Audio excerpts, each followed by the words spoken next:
Hi friends, ജെനീസ് ബ്ലോഗിലേക്ക് എല്ലാ കൂട്ടുകാർക്കും സ്വാഗതം. അപ്പോൾ ഇന്നത്തെ നമ്മുടെ റെസിപ്പി നമ്മുടെ കേരള ട്രഡീഷണൽ അപ്പമായ വെള്ളയപ്പമാണ്. അപ്പോൾ അത് എൻ്റേതായ രീതി ഞാൻ എങ്ങനെയാണെന്നാണ് കാണിക്കുന്നത്. അപ്പോൾ നിങ്ങൾ ആദ്യമായിട്ടാണ് എൻ്റെ ചാനൽ കാണുന്നതെങ്കിൽ ഒന്ന് സബ്സ്ക്രൈബ് ചെയ്യുക. ആ കൂടെ വരുന്ന ബെല്ലൈക്കൺ ഒന്ന് ഇനേബിൾ ചെയ്യാൻ മറക്കല്ലോ, ഓൾ എന്ന ഓപ്ഷനും. അപ്പോൾ നമുക്ക് ഇതെങ്ങനെയാണ് തയ്യാറാക്കുന്നതെന്ന് നോക്കാം. ഞാനിവിടെ 250 ml കപ്പിൽ 2 കപ്പ് അരിപ്പൊടിയാണ് ഞാൻ അപ്പം ഉണ്ടാക്കാൻ വേണ്ടി ഇപ്പം ഞാൻ എടുക്കുന്നത്.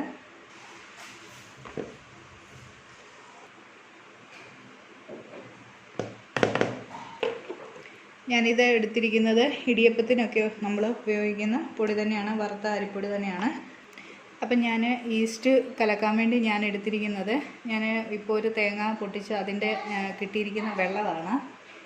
ആ തേങ്ങയുടെ വെള്ളത്തിലേക്കാണ് ഞാൻ ഈ ഈസ്റ്റ് 1 ടീസ്പൂണാണ് ഈസ്റ്റ് ഞാൻ ചേർത്ത് കൊടുക്കുന്നത്. അപ്പോൾ അതേപോലെ തന്നെ 1 ടീസ്പൂൺ പഞ്ചസാരയുടെ ചേർത്ത് കൊടുക്കുകയാണ്.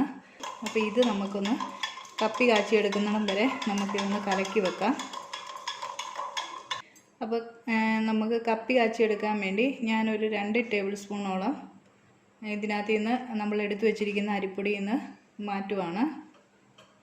അപ്പോൾ ഇതിനി നമുക്കൊന്ന് കപ്പി കാച്ചിയെടുക്കണം. അപ്പോൾ ഇതിലേക്ക് കുറച്ച് വെള്ളം കൂടി ചേർത്ത് നമുക്ക് ഇത് ബാറ്ററാക്കി എടുക്കാം. ഇപ്പം ഞാനിത് അടുപ്പിൽ വെച്ചിട്ടുണ്ട്. ഇത് അടുക്കി പിടിക്കാതെ നന്നായി നമുക്ക് ഇളക്കി കൊടുത്തുകൊണ്ടേയിരിക്കാം. മാവൊന്ന് കുറുകി വരാൻ തുടങ്ങിയിട്ടുണ്ട്.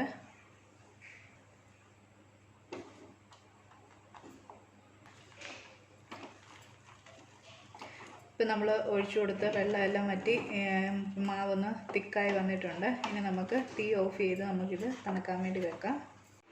പിന്നെ ഞാൻ എടുത്തിരിക്കുന്നത് അരമുറി തേങ്ങ എടുത്തിട്ടുണ്ട്. അത് വാരിയെടുക്കുകയാണെങ്കിൽ ഒരു 2 പിടി തേങ്ങ. പിന്നെ എടുത്തിരിക്കുന്നത് 1 ടീസ്പൂൺ നല്ല ജീരകം എടുത്തിട്ടുണ്ട്. പിന്നെ എടുത്തിരിക്കുന്നത് ഒരു 5 ചെറിയ ഉള്ളി എടുത്തിട്ടുണ്ട്. അതിൻ്റെ കൂടെ ഒരു 2 അല്ലി വെളുത്തുള്ളി എടുത്തിട്ടുണ്ട്. വെളുത്തുള്ളിയുടെ ചുവ ഇഷ്ടമില്ലാത്തവർക്ക് ചേർക്കാതിരിക്കുകയും ചെയ്യും. അപ്പോൾ ഇത് നമുക്ക് മിക്സിയിലിട്ട് ആദ്യം ഒന്ന് അരച്ചെടുക്കാം.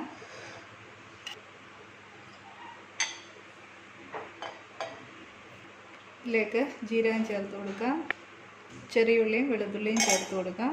അപ്പോൾ ഇനി ഇതിലേക്ക് ചേർത്ത് കൊടുക്കുന്നത് 1/4 കപ്പ് ചോറുകൂടെ ചേർത്ത് കൊടുക്കുകയാണ്. ഇനി ഇതിലേക്ക് കുറച്ച് വെള്ളം ചേർത്ത് നമുക്കൊന്ന് അരച്ചെടുക്കാം. അപ്പോൾ നമ്മൾ തേങ്ങ അരച്ചെടുത്തിട്ടുണ്ട്. ഇനി ഇത് ഈ എടുത്തു വച്ചിരിക്കുന്ന മാവിലേക്ക് ചേർത്ത് കൊടുക്കാം.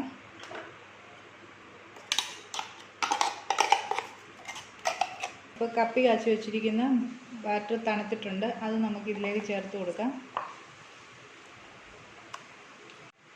അപ്പോൾ ഇനി നമ്മൾ ആദ്യമേ നമ്മൾ എടുത്തു വെച്ചിരിക്കുന്ന തേങ്ങാവെള്ളത്തിൽ ഇട്ട് വെച്ചിരിക്കുന്ന ഈസ്റ്റ് ആ വെള്ളം കൂടെ നമുക്ക് ചേർത്ത് കൊടുക്കാം.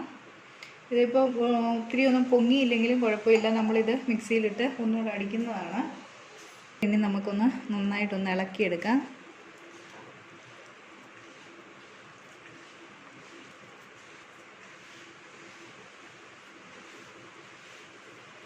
ഇത് ഇളക്കി യോജിപ്പിച്ചപ്പം ഇതിൻ്റെ നമ്മൾ എടുത്തു വച്ചിരിക്കുന്ന കപ്പി കാച്ചിയതിൻ്റെ നനവും ഈസ്റ്റ് കലക്കി ചേർത്ത വെള്ളവും കൂടി ഇതിനകത്ത് കറക്റ്റാണ്. ഇതേ രീതി വരും.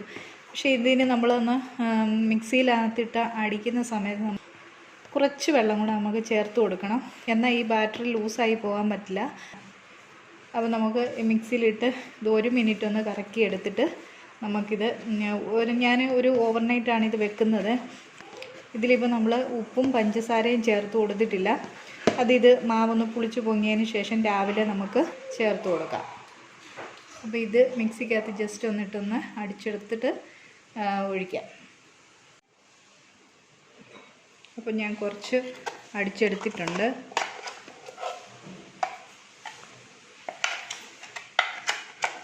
അപ്പോൾ മാവ് മൊത്തം അരച്ചെടുത്തിട്ടുണ്ട്. നമ്മൾ എടുത്തിരിക്കുന്ന ബാറ്റർ ഇങ്ങനെയാണ് വന്നിരിക്കുന്നത്. ഇതിന് നാളെ ഞാനിതൊരു ഓവർനൈറ്റാണ് വെക്കുന്നത്. ഇത് പുളിച്ച് കഴിയുന്നതാണ് കുറച്ചുകൂടെ ഒരു ലൂസാവും. ഇനി അതല്ല എന്നുണ്ടെങ്കിൽ നമ്മൾ ഈ ഉപ്പും പഞ്ചസാരയൊക്കെ നമ്മൾ ചേർത്ത് ഇളക്കുന്ന സമയത്തേക്ക് നമുക്കൊരു ഇളം ചൂടുള്ള കുറച്ച് വെള്ളം കൂടെ ചേർത്ത് നമുക്ക് ലൂസാക്കി എടുത്താൽ മതി. ഇപ്പം ഞാൻ ഈ പരുവത്തിലാണ് അരച്ച് വെച്ചിരിക്കുന്നത്. അപ്പോൾ ഇത് നന്നായി എല്ലാം കൂടെ മിക്സ് ചെയ്ത് ഞാൻ വെച്ചിട്ടുണ്ട്. മിക്സിക്കകത്ത് അടിച്ചിട്ട് അപ്പം ഇതിനി ഒരു ഓവർനൈറ്റ് മൊത്തം വെക്കും. അതിനുശേഷം പുളിച്ചതിന് ശേഷം നമുക്ക് ഉപ്പും പഞ്ചസാരയും ചേർത്ത് നമുക്ക് ചുട്ടെടുക്കാം. അപ്പോൾ ഇത് ഇനിയിപ്പം ഒരു ഓവർനൈറ്റ് വെക്കാൻ വേണ്ടി ഞാനിത് വെക്കുവാണ്. ഇപ്പം നമ്മൾ ഇന്നലെ തയ്യാറാക്കി വെച്ചിരിക്കുന്ന മാവ് നമുക്കൊന്ന് നോക്കാം. നന്നായി പൊങ്ങി വന്നിട്ടുണ്ട്. അപ്പം നമ്മൾ ഇന്നലെ ഇതിൽ ചെയ്തപ്പോൾ നമ്മൾ ഉപ്പും പഞ്ചസാരയൊന്നും ചേർത്ത് കൊടുത്തിട്ടില്ല. അപ്പം നമുക്കിത് ഇപ്പം നമുക്ക് കുറച്ച് ഉപ്പ് ചേർത്ത്, അപ്പം നമ്മൾ ഈ അപ്പത്തിൽ കറി കൂട്ടിയാണ് കഴിക്കുന്നതെന്നുണ്ടെങ്കിൽ നമുക്ക് ഒത്തിരി മധുരമൊന്നും ചേർത്ത് കൊടുക്കണ്ട. അങ്ങനെ കറി ഇല്ലാതെ കഴിക്കുന്നെങ്കിൽ കുറച്ചുകൂടെ നമ്മൾ ചേർക്കുന്നതിനെക്കാട്ടി കുറച്ചുകൂടെ ചേർത്ത് കൊടുക്കുക. ഇപ്പം ഞാനൊരു 4 ടേബിൾ സ്പൂൺ പഞ്ചസാര ഇതിൽ ചേർത്ത് കൊടുക്കുന്നുണ്ട്. ഇനി നമുക്ക് നന്നായി ഒന്ന് ഇളക്കി നോക്കാം.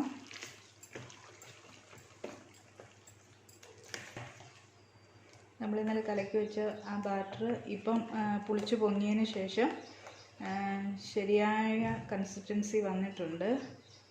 ഇനി നമുക്ക് ഇതിനകത്തിൽ വെള്ളമൊന്നും ചേർത്ത് കൊടുക്കേണ്ട കാര്യമില്ല. നമുക്കിത് ദോശക്കല്ലിൽ വെച്ച് നമുക്ക് ഓരോന്നായിട്ട് ചുട്ടെടുക്കാം. ഇപ്പം ഞാനിവിടെ ഒരു തവ വെച്ച് കൊടുത്തിട്ടുണ്ട്. ഇതിപ്പോൾ നോൺ സ്റ്റിക്ക് ആയതുകൊണ്ട് ഞാനിതിൽ വെളിച്ചെണ്ണയൊന്നും തൂക്കുന്നില്ല. നിങ്ങൾ ദോശക്കല്ലോ ഉണ്ടാക്കുന്നെങ്കിൽ എണ്ണ തൂത്ത് കൊടുത്തതിന് ശേഷം മാവ് ഒഴിച്ച് കൊടുക്കുക.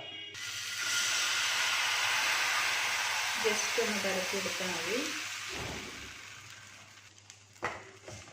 നമുക്കിതൊന്ന് മൂടി വെച്ച് കൊടുക്കാം. നമുക്കിതൊന്ന് തിരിച്ചിട്ട് കൊടുക്കാം.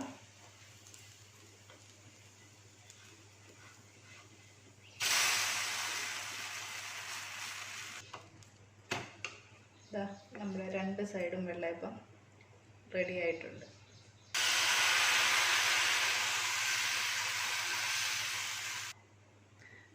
ഇങ്ങനെ നമുക്ക് ബാക്കിയിരിക്കുന്ന മൊത്തം ചുട്ടെടുക്കാം. ഇപ്പോൾ ഇതാ നമ്മൾ അരിപ്പൊടി വെച്ചുള്ള വെള്ളയപ്പം നമ്മൾ ഉണ്ടാക്കിയെടുത്തിട്ടുണ്ട്. നല്ല സോഫ്റ്റായിട്ടുള്ള അപ്പം നമുക്കിവിടെ റെഡി ആയിട്ടുണ്ട്. അപ്പോൾ നിങ്ങളെല്ലാവരും ഇത് ട്രൈ ചെയ്ത് നോക്കുക. വീഡിയോ ഇഷ്ടമായാൽ ലൈക്ക് ചെയ്യുക, ഷെയർ ചെയ്യുക. നിങ്ങൾ ആദ്യമായിട്ടാണ് എൻ്റെ ചാനൽ കാണുന്നതെങ്കിൽ ഒന്ന് സബ്സ്ക്രൈബ് ചെയ്യുക. കൂടെ വരുന്ന ബെല്ലൈക്കൺ ഒന്ന് ഇനേബിൾ ചെയ്യാൻ മറക്കല്ലോളം ഓപ്ഷനും. നെക്സ്റ്റ് വീഡിയോയിൽ കാണും വരെ.